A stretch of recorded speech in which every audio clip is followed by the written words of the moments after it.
Hey guys, here it is, the very first all English Dave Lee's English lesson. If you haven't had a chance to watch the Portuguese version and you would like to, you can go back and watch that. It's available right now. Please give a like, share, subscribe, and turn on your notifications because now we are really getting into the content of Dave Lee's English Pronuncia Plus. So let's go with the game. Tic-Tac-Toe. Jogo da velha. Jogo. I told you it was all English.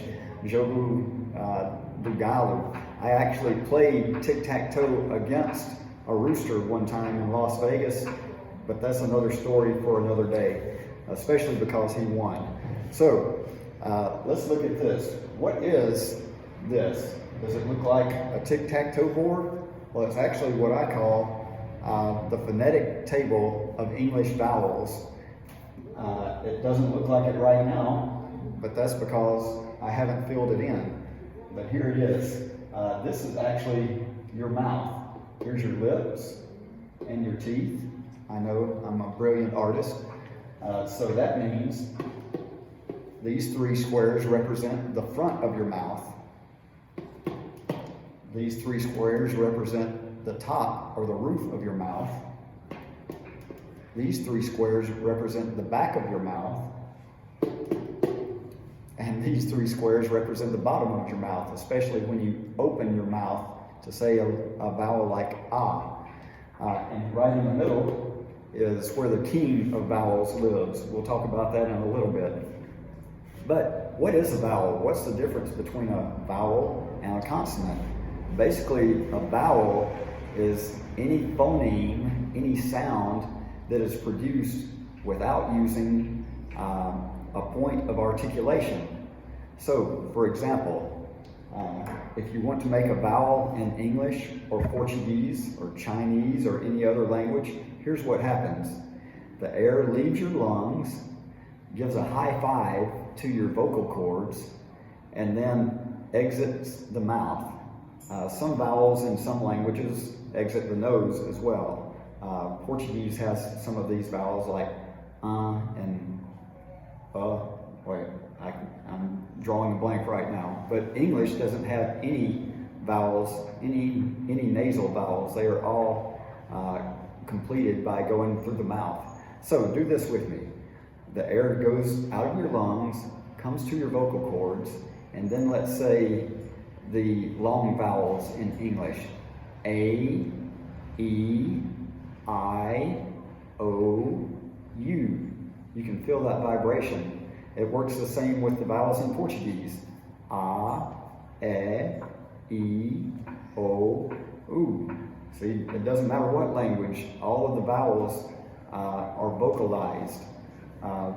And you may think, well, but some consonants are vocalized as well, and that's true, like V and Z, the V sound and the Z sound. But here's the difference. All of the consonants have a point of articulation. For example, let's look at the letter B. B. What is the point of articulation? Yeah, it's the lips. The two lips touch each other, blocking the airflow and then releasing the airflow. B. How about the letter D? D.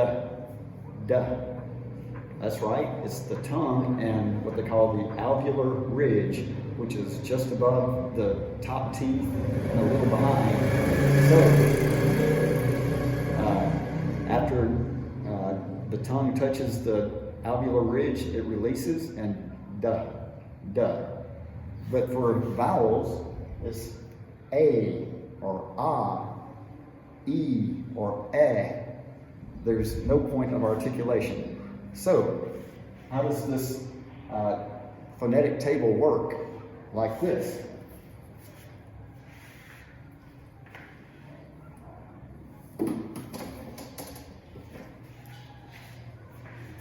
A lot more complicated now, huh?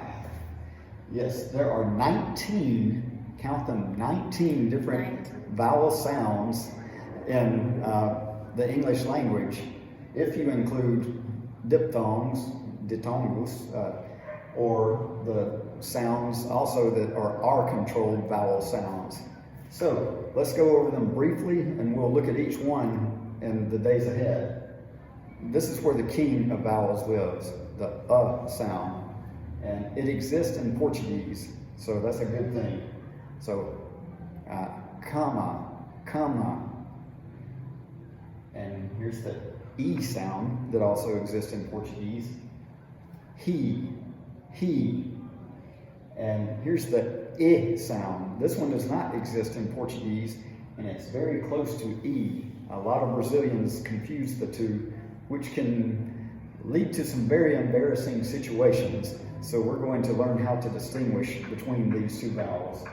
But the I sound is represented by it's big, it's big.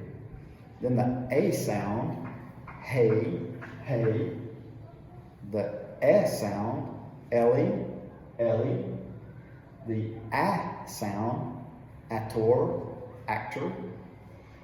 The I sound, pie, pie. Then we come over to the ah sound, ah, ah. We come up to the sound, which definitely does not exist in Portuguese, unless maybe you're from the interior. Her, fur. And then we go to number 10, which is an R-controlled vowel as well. Ear, ear. Number 11 is air, air. Number 12 is car, car, the R sound. Number 13 is the oo sound, which English has two kinds of oo sounds. There's the oo and then the u, which is basically the same. We'll talk about that later. Uber, you.